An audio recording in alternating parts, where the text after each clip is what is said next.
नमस्कार दोस्तों, Soni season legal channel में आपका स्वागत है। आप लोगों ने बहुत सारे क्वेश्चन पूछे थे ट्रेडमार्क, कॉपीराइट, पेटेंट्स के ऊपर। उन सारे क्वेश्चन का आंसर मैं इस वीडियो के अंदर लेकर आया हूं। तो आइए इस वीडियो को चालू करते हैं। सबसे पहला क्वेश्चन आया था चैनल पे, सर ये डायनामिक इंजंक्शन क्या होता है? देखिए क्या होता है, मैं आपको बताता हूँ।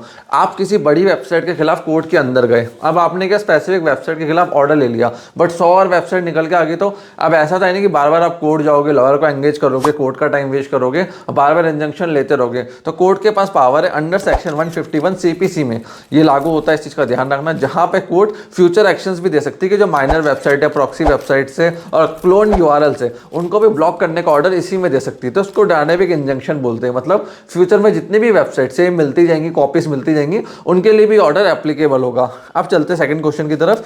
जॉन डीव इंजंक्शन क्या है, या इंडिया में हम इसको अशोक कुमार ऑर्डर बोलते हैं। ये भी सीपीसी के अंडर आता ही है क्या, मैं आपको समझा देता हूँ। लेट सपोज आपका कंटेंट 1000 लोग कॉपी कर रहे हैं, बट आपको 10 लोग इंटरनेट पे अभी मिल पाए, बाकी लोग मिल ही नहीं पाए। ठीक है, जैसे जैसे मिलते जाएंगे कोर्ट के अंदर वो पार्टी बनते जाएंगे, तो इसको जॉन डी ऑर्डर बोलते हैं। जैसे अशोक कुमार नाम के बहुत सारे आदमी है, XYZ आदमी। अब ये ऑर्डर एप्लीकेबल होता है ऑर्डर 39 रूल 1 सीपीसी के अंदर और सेक्शन 151 ऑफ सीपीसी, उसको अप्लाई करते हुए देखते हुए जॉन डी और अशोक कुमार ऑर्डर पास किए जाते हैं। समझ गया? मतलब आइडेंटिफाई नहीं है अभी, फ्यूचर में होंगे, वैसे वैसे उन पर लागू होता जाएगा।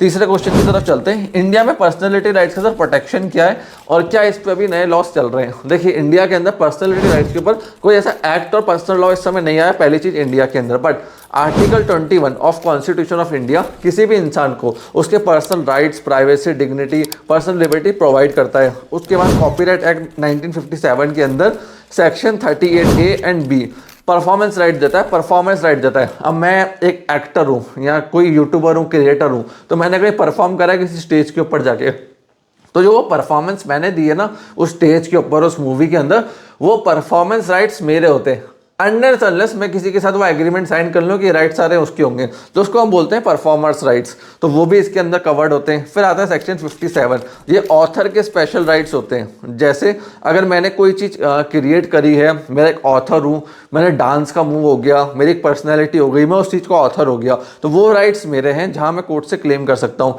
ट्रेडमार्क एक्ट के अंदर क्या है, इसके अंदर अगर मेरा ब्रांड नेम रजिस्टर्ड, जैसे शाहरुख खान का आप ट्रेडमार्क देखोगे तो ऑल क्लासेस मतलब देखिए ऑल क्लासेस 45 की 45 में शाहरुख खान का SR के ट्रेडमार्क रजिस्टर्ड है, तो शाहरुख खान अपने रजिस्टर्ड ट्रेडमार्क का राइट्स भी मांग सकता है। अब किसी ने SR के करके इंस्टाग्राम पे चालू कर दिया, तो यहाँ उसके ट्रेडमार्क का इन्फ्रिंगमेंट भी हो रहा है, पासिंग ऑफ भी हो रहा है। तो यहाँ पे ट्रेडमार्क का बेनिफिट भी मिलेगा, कॉपीराइट का मिलेगा, कॉन्स्टिट्यूशन का भी मिलेगा। अगर कोई भी अपने पर्सनैलिटी राइट्स क्लेम करना चाहता है, तो अभी हाई कोर्ट ने इसके ऊपर जजमेंट दी है, सुप्रीम कोर्ट का अभी तक इस पर कोई भी जजमेंट नहीं है, इस चीज का ध्यान रखना। अब चलते हैं नेक्स्ट क्वेश्चन की तरफ। सर ये वेल नोन ट्रेडमार्क क्या है और इसका राइट कोर्ट देता है, रजिस्ट्री देती है?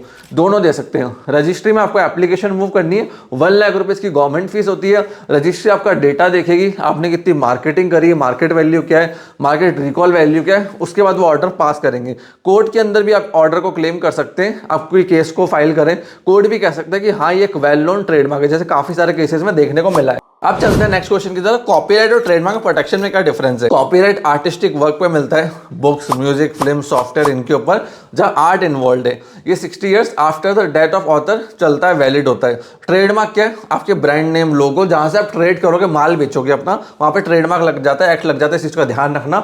लाइफ टाइम वैलिड होता है, इसका कोई भी एक्सपायरी नहीं होती, बट हर 10 ईयर्स में गवर्नमेंट फीस जमा करा के आपको टाइम टू टाइम रिन्यूअल करवाना पड़ता है। इस चीज का ध्यान रखना। अब देखिए कॉपीराइट कंटेंट क्रिएटर्स के लिए, ट्रेडमार्क ट्रेड करने वालों के लिए, बट अगर मुझे मेरे लोगों का ट्रेडमार्क लेना है तो उसके लिए आता है TMC सर्च सर्टिफिकेट, जो कि मुंबई से इशू होता है। जैसे ही आप वो सर्टिफिकेट लेते हो, विद इन अ ईयर आपको दिल्ली रजिस्ट्री में कॉपीराइट में डायरी नंबर फाइल करना पड़ता है with TMC number. With in a year नहीं करते हो, वो TMC सर्टिफिकेट एक्सपायर हो जाता है, उसकी वैल्यू वापस 0 हो जाती है, फिर वापस से आपको फाइलिंग करनी पड़ती है। तो जैसे आप मुंबई से एक सर्च सर्टिफिकेट लो आपकी ब्रांड नेम लोगों के लिए, तुरंत आपको कॉपीराइट में डायरी नंबर फाइल करना है विद TMC नंबर। इस चीज का ध्यान रखना ताकि वो TMC नंबर एक्सपायर ना हो जाए। फिर उसके बाद अपने लोगो, डिजाइन को भी आप ट्रेड में यूज कर सकते हो एज अ ट्रेडमार्क। अब चलते हैं पासिंग ऑफ एंड ट्रेडमार्क इन्फ्रिंगमेंट में डिफरेंस क्या है। देखिए अगर कोई रजिस्टर्ड ट्रेडमार्क ओनर है, उसका ट्रेडमार्क कोई कॉपी कर रहा है, तो वो ट्रेडमार्क इन्फ्रिंगमेंट में आ जाता है। बट किसी के पास ट्रेडमार्क रजिस्टर्ड नहीं है, मेरे पास ट्रेडमार्क रजिस्टर्ड नहीं है, बट मैंने ब्रांड वैल्यू जनरेट करी है, मेरे पास एविडेंस है, सब कुछ है,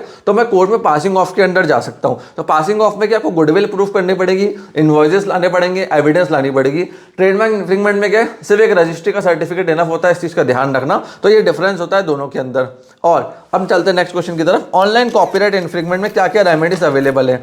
अगर कोई भी आपका कंटेंट कॉपी करता है तो पहले आपको सिविल रेमेडीज अवेलेबल है, आप इंजंक्शन के लिए जा सकते हो, डैमेजेस के लिए जा सकते हो, कोर्ट से स्टे ले सकते हो कि सामने वाला आपका कंटेंट यूज ना करे। उसके अंदर अगर किसी सोशल मीडिया प्लेटफॉर्म पे हो रहा है तो सोशल मीडिया प्लेटफॉर्म को पार्टी बनाना जरूरी है, इस चीज़ का ध्यान रखना। तो क्रिमिनल रेमेडीज क्या अवेलेबल है? फाइन्स लग सकते हैं, ठीक है, जेल हो सकती है अंडर सेक्शन 63 to 65, और डिजिटल एक्ट के अंदर आप ब्लॉक करवा सकते हो। अगर आप एक सोशल मीडिया प्लेटफॉर्म चला रहे हो तो यहाँ पे आपको सेक्शन 79 का प्रोटेक्शन भी मिलता है, और ये सोशल मीडिया और ऐसे प्लेटफॉर्म्स के लिए जो दूसरे कंटेंट क्रिएटर्स या किसी को बेचने के लिए अलाउ करते हैं, जैसे अमेजॉन, फ्लिपकार्ट, फेसबुक, इंस्टाग्राम, ये क्या है, सारे एक प्लेटफॉर्म है। अब इनके लिए क्या है, अगर ये सब कुछ देखते हुए एसओपी फॉलो करते हुए काम करते हैं तो इनको प्रोटेक्शन दी गई है। बट अगर ये एसओपी फॉलो नहीं करते हैं, गठबंधन करके ये भी सामने वाले के कंटेंट को प्रमोट करते हैं, पता हुआ है कि ये इन्फ्रिंगमेंट कर रहा है, किसी का कॉपी कर रहा है, फर्जी और फेक माल दे रहा है, तो इनकी भी लायबिलिटी क्रिएट हो जाएगी। इस चीज का ध्यान रखना। अब क्या डोमेन नेम को भी प्रोटेक्शन मिल सकती है अंडर ट्रेडमार्क एक्ट? जी हाँ, बिल्कुल मिल सकती है। आपका डोमेन नेम है, वो ब्रांड नेम है, उससे आप ट्रेड करोगे, उसका ट्रेडमार्क रजिस्ट्रेशन आप ले सकते हो।